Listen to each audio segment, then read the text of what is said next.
Oh yeah, you already know what time it is. You already know what's going on. I am your host Cam Silver, I'm your co-host Kyle Silver. and welcome back to another episode of the Silver Boys Podcast. Hey, Oh yeah, wild card weekend just happened. Easily, in my opinion, one of the best weekends of football that we have gotten in a while. oh yeah, Literally every single game was a toss-up game. Like just going, it's funny, like going back and looking at our picks, I was like, wow, you kind of didn't really go wrong anywhere except for Right. obviously the last two games. But other than Yeah, that, for the most part, it was literally whoever had the last ball was gonna win the game in most of those games. So, yeah. very entertaining weekend. But we have another entertaining weekend coming up. But before we get into what's going on in the gridiron, we got to take a step back real quick because last time we ran out of time and we couldn't talk about some of these coaching hirings and firings. So let's get into it. The Falcons decided to fire head coach Raheem Morris after 2 seasons of going 8-9. In both seasons, they also fired their GM Terry Fonat. The Browns fired Kevin Stefanski after 6 seasons with the Browns. He was 45 and 56.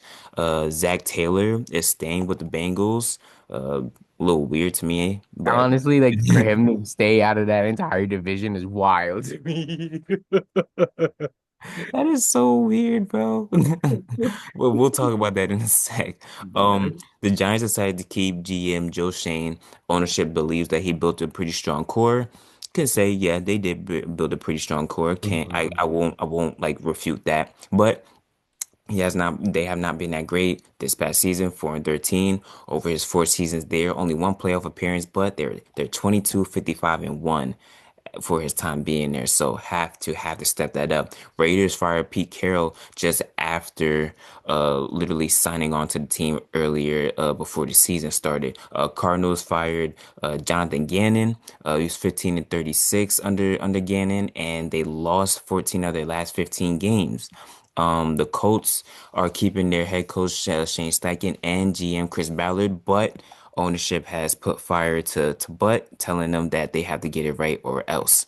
The Cowboys fired defensive coordinator Matt Eberflus. Commanders let go both their offensive coordinator and defensive coordinator in Cliff Kingsbury and Joe Witt Jr. The Ravens let go of John Harbaugh after 18 seasons. He was 180 and 113 as a regular season, 13 and 11 in the playoffs and the 2012 championship. The Eagles fired Kevin Patullo after their loss to San Francisco in the wild card round. That's And their offensive coordinator, right? yes, yes, Yeah. yes. And Mike Tomlin decided to step down as head coach of the Steelers. And last but not least, after 1 week, Harbaugh is now going expected to be the head coach of the New York Giants.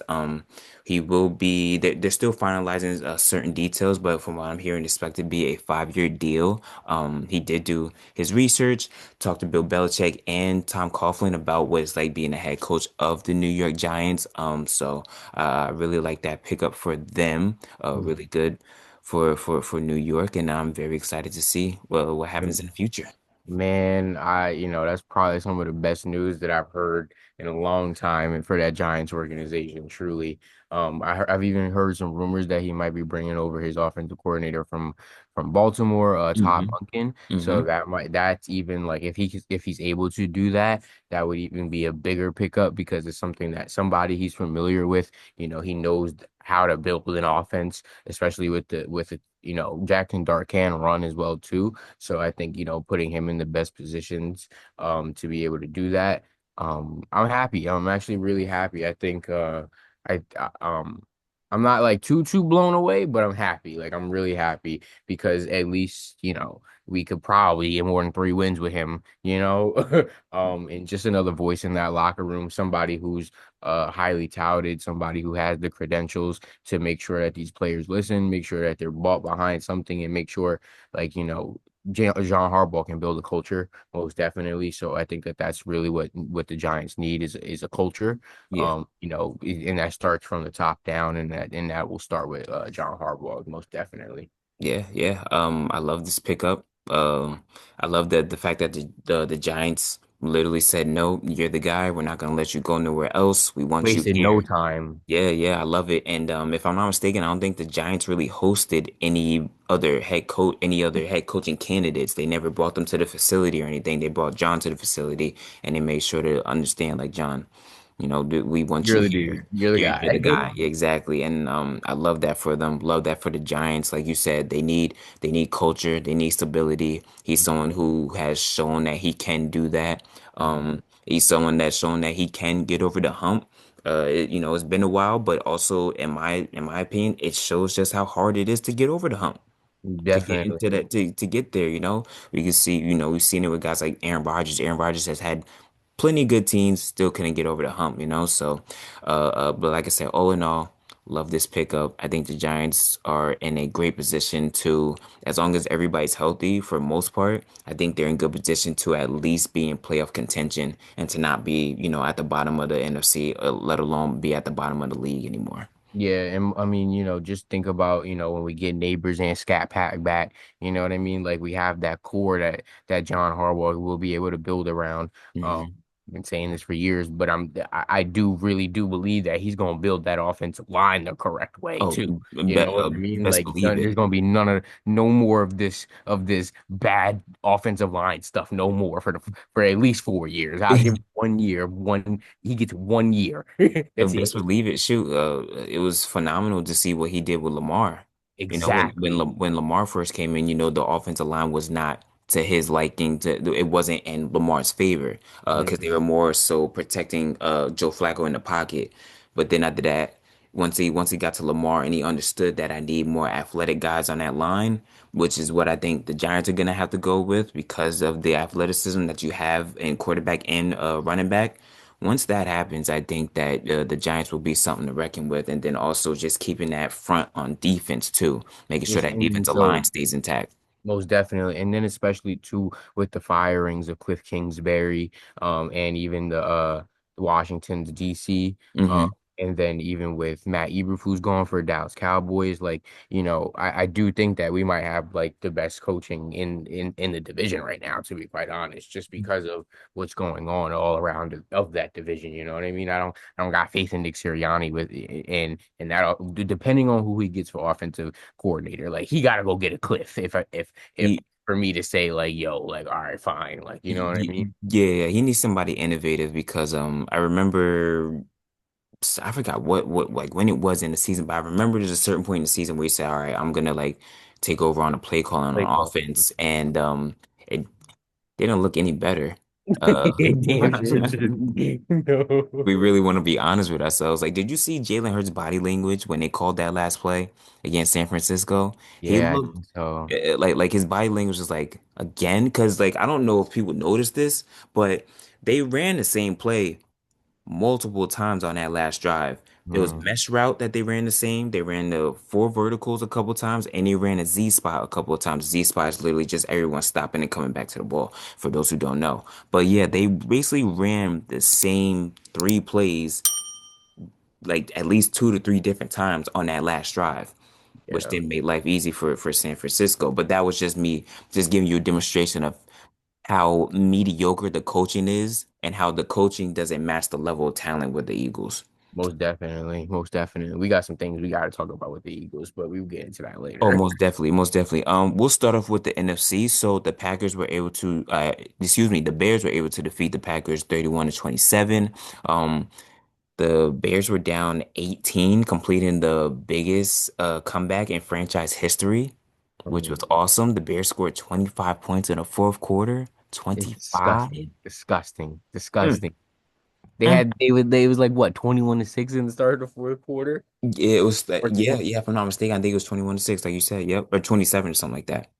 Like, dude, just honestly, all I can say is shout out Caleb Williams, man. Like he showed me everything that game, and I got faith in the Bears, and that's crazy. Like I really do, low key, boy. Something you thought you'd never say, right? Never in my life, never in my life. Yeah, man. Oh my goodness, Caleb, bro. He just looked like a totally different person in that second half, especially in that fourth quarter. Some of the throws that he was making, that fourth down throw, is still etched into my head where dude almost caught him by the foot, but he somehow, Hmm. some way got out of there and threw it on time and on target. Yeah. Whew. He definitely is gonna have to protect the ball a little bit better. You know, he had two touchdowns, but he also had two interceptions. Um, one for nine on sacks though. Like so, you know, he was able to stay upright. You know, he was able to get the ball downfield, which I think was big. Yeah, Um, and then DeAndre Swift, like 13 carries, 54 yards. Like it was, and then Kyle Monungai, 8 carries, 27 yards. Like it wasn't even like that running attack was all like that. You know what I mean? And right. you look at guys like Colston Loveland, 8 receptions for 137 yards, bro. Come on. Come The on. safety valve, man. That the tight end spot is a big safety valve. And if you got a good Wow. tight end out there, and they have two good tight ends Hmm. in Cole Kmet and Colston Loveland. I love Colston Loveland. Been watching him since he was at Michigan. But Hmm. yeah, no, if you got two good safety valves over there, man, you could do a lot of damage Most just like the Bears definitely. did. Most definitely. Um, You man, know, definitely Green Bay's missing was missing Micah most definitely because they really could have used him that game. I would. easily. But another thing is though, I don't even think the funny thing is for me. They didn't need Micah as much because they gave that game away. You're up 21 to 3, 21 to 6.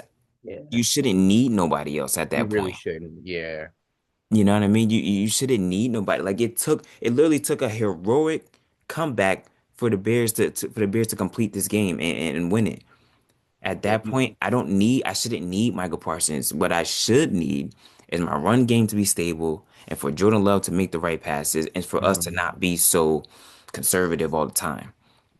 Knowing that if you keep giving a team like the Bears chances, if you keep giving someone like Caleb Williams chances, who you have yet to get a sack on, and all you do is just keep doing these little frustration things on him, he's eventually gonna break through. He just showed you Yeah. that a few weeks ago. Exactly. Exactly. Yeah. That Green Bay definitely got to get something figured out over there because you can't have that. You just definitely cannot have that whatsoever. Mm-mm. Um, bad. You know, I really they looked like they was gonna win that game. You know, they Yeah, really no, looked like they were gonna win, and they should have. If we're being completely honest, Romeo Dobbs 8 receptions for 124 yards, bro. Like hmm like you gotta take advantage of that. I'm surprised Christian Watson only had 3 receptions, 36 yards. Really Yeah, surprised by that. I think the Bears learned their lesson that first time. Hmm. You know what I mean? How, well, not the first time, I'll say the second time, because Hmm. he was so instrumental to them and helping them get downfield. But yeah, no, I Yeah, was surprised about that too. yeah. But yeah, man, the Bears move on to the divisional round. Um, the 49ers defeat the Eagles 23 to 19. What a win. Eagles had four third down drops, which was the Ooh. most by any playoff team in 20 seasons. We gotta talk about AJ Brown, bro. We Oh gotta my talk, goodness. dude. To want the ball as bad as you want the ball, and And you got that many drops on crucial and critical drives. hmm That cannot happen. And honestly, if they might win that game if he catches those balls. yeah, yeah. He catches Because those were that those were one where he's on the momentum wheel swinging. route Yep, and yep, and then the one on the slant. yep, yep. That slant, man. Oh my goodness. That one and Devontae, but in Devontae's defense on that later one, that one was a little high. He still could have Hmm. gotten that one. He probably would have got jarred loose because he got decked at the end of that. But yeah, no, for AJ, man, that is a horrible look. Um, yeah, I don't, I don't even know where to start when it goes to the Eagles right now, man. Yo, Jalen Hurts had a 40.6 QBR, dude.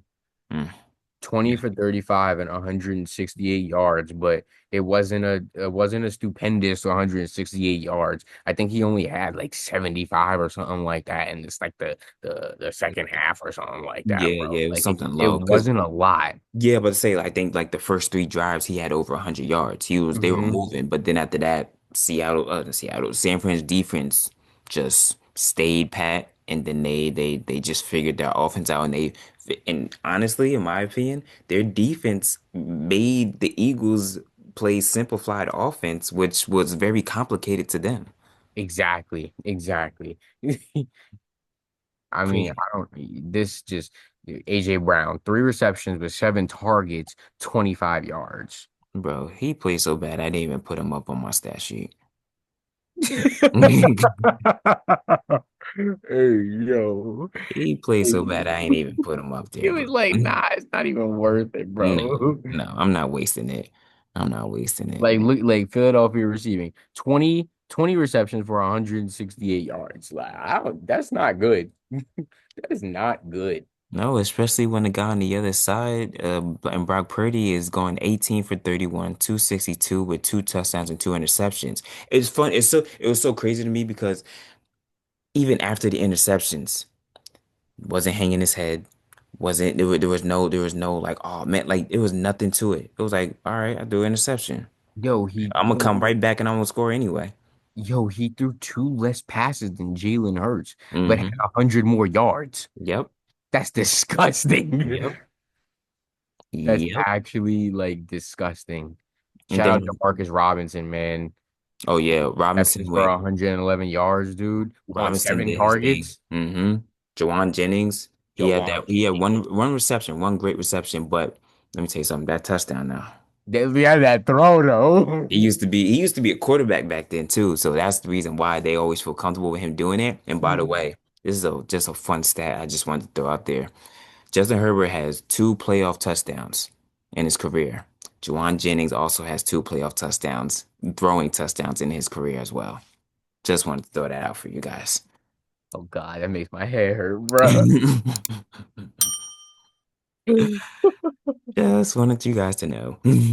Yo, wild. But nah, shout out Brock Purdy. Shout out that San Francisco team, man. They showed that they can compete most Yep. definitely and hang with the best of them. Because of that defense is great. Robert Saleh, he got that defense right once again. Yeah, man, and they don't have any of their stars. Fred Warner, Bosa, Exactly. nobody's there. And we're talking about guys that they picked up in the middle of December, coming off the couch Mhm. and still inputting on. So, big shout outs to Robert Saleh. He should be another one who should be able to get another head coaching job somewhere soon as well. Mhm. The Rams were able to defeat the Panthers 34 to 31. Rams were able to score the go-ahead touchdown with 38 seconds left in the game.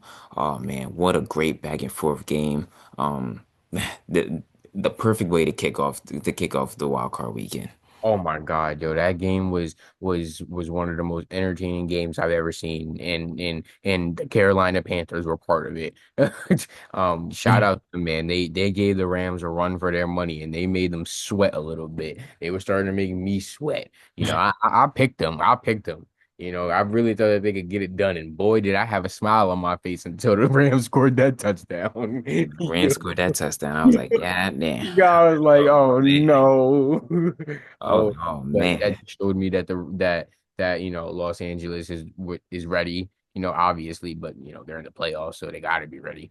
But it just shows me that that late touchdown pass, like to lift them, and that definitely will give them some momentum heading into the next one because they got a close one done. Matthew Stafford, like the 304 yards, dude. Come on, Hmm. come on. Yeah, But no, like, but even Bryce Young to have 264 yards himself, I thought like, for his first playoff game, he played really well. oh yeah. Oh yeah. Jalen Coker with 9 receptions, 134 yards. Tough. Yeah, yo, Tough. Jalen, and if they won that game, like he would have been the MVP of that game, most definitely. Yeah, yeah, he would have been player of the game for sure. Yeah. So in the NFC, we will have the Rams going to the Bears.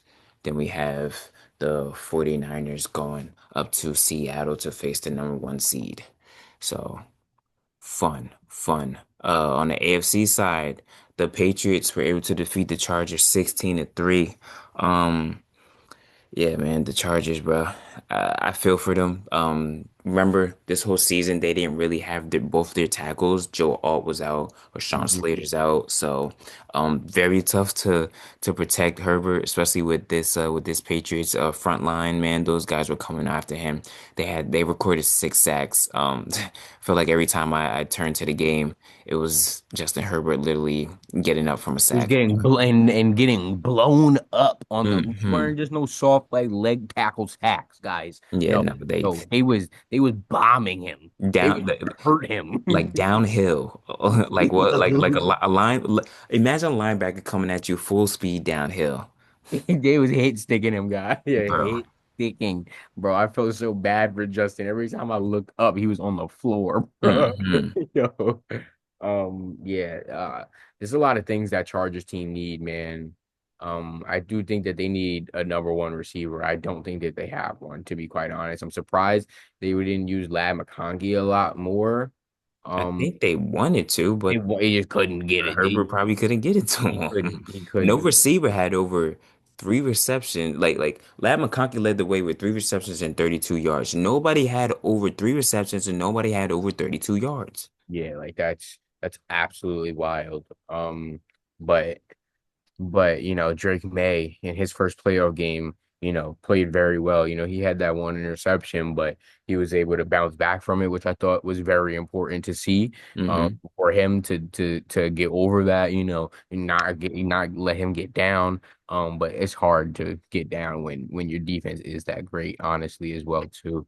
Right. They'll keep you in positions to to win the game and go get some points, which I thought Drake May did, and he used his legs a lot, which was really nice to see. He had 10 carries for 66 yards, which I Yeah, thought was like really really important, most definitely. yeah, he always uses his legs, which is what I love most about him. Hmm. One thing that he has to work on those are fumbles though, because he's Yeah. been doing that like literally all season, and he has to work on that because the next team that he's about to face, they don't, you know what I mean, they don't play that, so Mhm. they gonna come and get you if you out there fumbling the ball. Going to the Bills, defeating the Jags, 27-24. We had 4 lead changes in the fourth quarter alone, which was awesome to see. Josh Allen, like I said, he had to become Superman, and he became that. Yeah, he 28 for damn sure did. 35, 28 for 35, 273 yards, a touchdown through the air, 2 touchdowns on the ground. But they're de deteriorating wide receiver room. It's gonna be even harder for the next round because I don't think they have Shavers coming up on this one. Shavers got banged up pretty badly too. So Mhm. it's gonna be difficult for them. For the Jags, they'll be back. They definitely will be back. They have a strong team, a strong core. I think that in the next coming years that they're gonna be a team that will be in playoff spots, and they could be a threat for a championship one of these days. Most definitely. I really do like what the Jags did. Even though they lost by 3, I thought that they played very well and showed that they could compete with anybody in that AFC, to be quite honest with you. Shout out Parker Washington. He had 7 receptions for 107 yards. Real important. Real important. Trevor Lawrence, 18 for 30, 207 yards, 3 touchdowns, 2 interceptions. Got to definitely work on his turn on some of those turnovers, but it is what it is.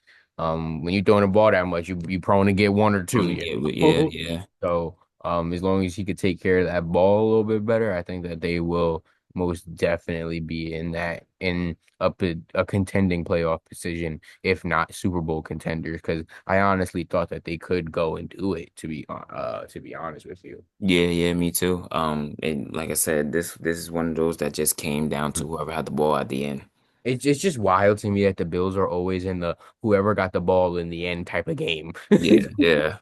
But yo, what was this? Their first road playoff win in how many years? Since 1992, if I'm not mistaken. In 33 years, bro. 33 years.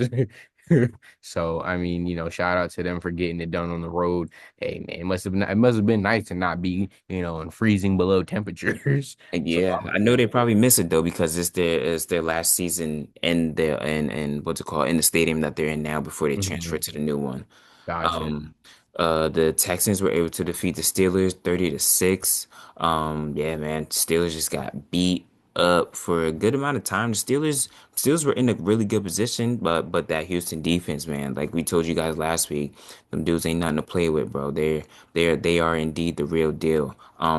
One critique that I would have to give for the Texans, CJ Stroud, my guy, take care of the ball.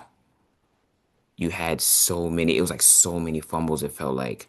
He had Hmm. so many. An interception, I think he had two or three fumbles, but it just felt like, you do this in the next round, or you do this in the AFC Championship, let alone if you get to the big game.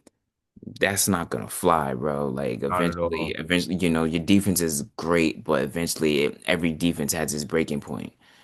So he has to take care of the ball more. He has to be a better game manager.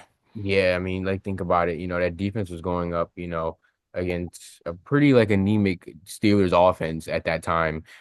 They really just couldn't put up no points. I don't know if that's more on, that defense or if Steelers and Aaron Rodgers couldn't move that ball well. Maybe it's I just could it's the definitely, I defense. could definitely give you both. It was both hand in hand because Yeah, we have yeah. not, as the Steelers, we have not been able to move the ball as much. But also, this is the Texans' second fewest points that they allowed in a game. They're literally top two, top Hmm. three in every single defensive category. So that was a bit hand in hand on both.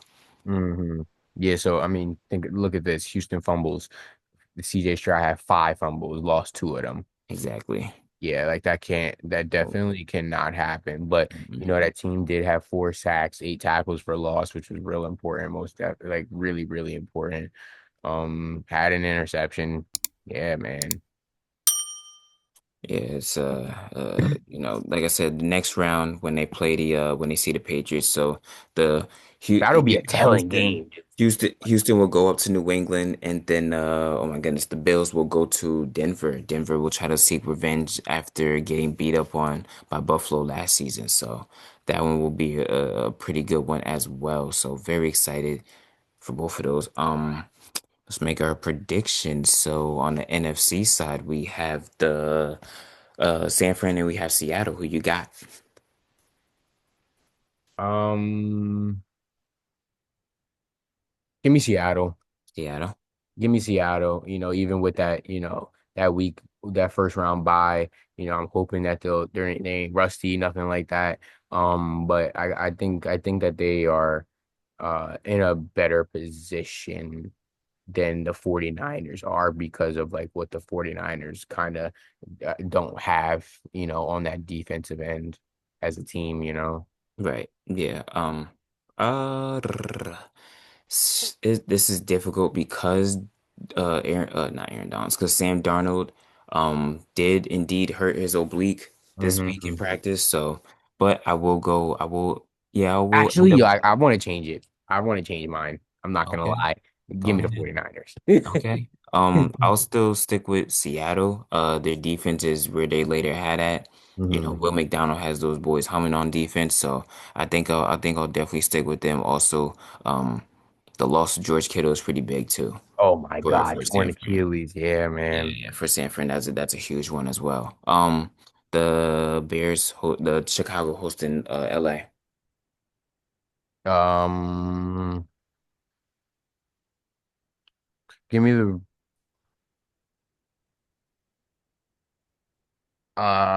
give me Chicago. Give me Chicago. Chicago.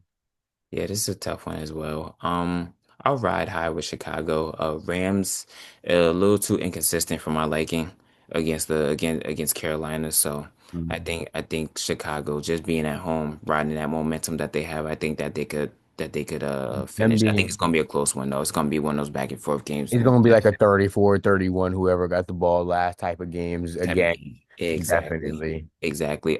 Denver hosting Buffalo. That's Give a me big time. Buffalo all day. Buffalo. Give me Ooh, Buffalo. I like Denver's defense.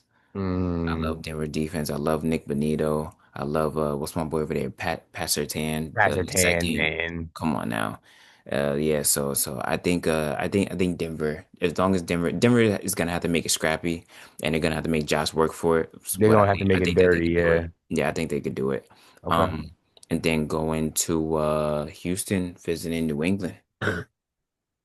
Honestly, give me New England. I do think that they could play a little bit of a prettier brand. Not, I shouldn't say prettier, but a cleaner game than Houston will be able to, just because of what I've just seen over the past week from those two teams. I do think New England will pull it out. I think I have a little bit more faith in New England's defense to stop CJ Stroud as well as Yeah. Yeah. Nervous for both, especially yeah. for both quarterbacks, because both quarterbacks are very turnover prone. But I will side with you with New England. Don't like the fact that Houston will more than likely be out with Nico Collins. That's a Hmm. huge one as well. If you've seen it, the secondary for the Patriots, those guys are tough. Hmm. Tough, man. They know how to cover, and them Fact. being able to cover it does well for them to be able to get to the quarterback. And CJ Stroud doesn't like using his legs a lot either. So that's Hmm. another thing that I think that the Steelers were able to expose with him. Okay. Okay. But yeah, we literally only have like a minute or two left. So CFP National Championship will be Monday. Indiana has been dominating everybody. Number 10 Miami has almost been dominating everybody. Should have dominated more so on Ole Miss, but a lot of penalties and a lot of mishaps for them. So Who you got? Who you got? man, man. Miami's at home, but Indiana is on this tear where it just looks like they can't be stopped. I'm going Miami. Oh, Even though the fact that Indiana is definitely an 8.5 point favorite, so yeah, which I'm is gonna almost go. indicating out. There is something about this game that it's something's telling me Indiana finna come in and spoil Miami's party, dude. And I can't lie. I want the U to win. I really do. I want it for Carson Beck. I want it for Malachi Tony. I want it for all them young dudes. I want it for Michael Irvin. Yo, yo. I need to see him put that belt on that thing again. But all in all, I will choose Indiana this time. I've been choosing against them, and they done been proving me wrong. Hey man, Bad. I choose them for Oregon, and now I'm like, bruh, you know what I mean? Like, Um, like, dude. so I think But that game is telling, man. That game's gonna be a good one. yeah, yeah, it definitely is. Yeah, man, if I'm being honest with you, you can't go wrong either way. Both teams know how to control the line of scrimmage very well. But yeah, I feel like Indiana's older also too, so I feel like they're gonna be a lot more composed and everything. Mhm. Yeah, me choosing Miami is just me just taking a shot in the prayer right there. Yeah, So. I don't blame you, dude. I don't blame you because if you didn't do it, I was Oh going yeah, to. I know. One of us is gonna do it. So, but whatever though. This is our episode for this week. I hope you guys enjoyed. More football to come. And then after that, we will be getting into basketball once all this stuff wraps up. But till then, I'm your host, Ken Silver, I'm your host, Kyle Silver. and this is the Silver Boys. Thank you.